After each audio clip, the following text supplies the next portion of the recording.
the cattle in. You'd have to bring in a water support, fence them and all that, which is actually why they were also not used for agriculture. Too small and irregularly shaped. Very fortunate for me. Okay. Sorry, the green. Not your name, please.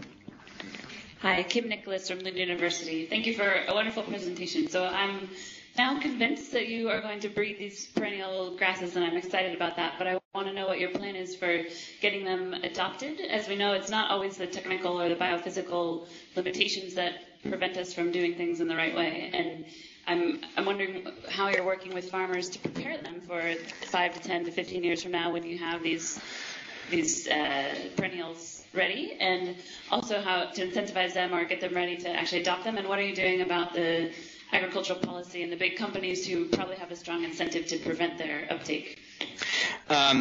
Several questions there. To my shame, I actually don't do the breeding, and I don't do much of the work. I do most of the talking. When this happens, as I'm confident it will not be to my. It won't be because of anything that I do. I think in terms of preparing farmers and working with them, I think the clearest example is Drew Bathapa, the Nepalese plant breeder who works every day with farmers and interacting with them. The farmers I see that will most likely benefit the soonest and the most from this are those smallholder farmers in very challenging farming landscapes, and they already use perennials quite widely.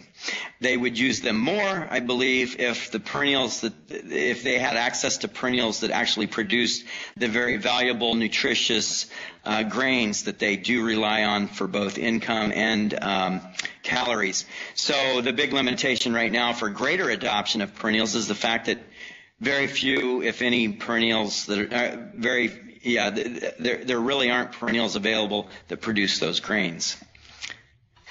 In terms of large corporations, I think it remains to be seen.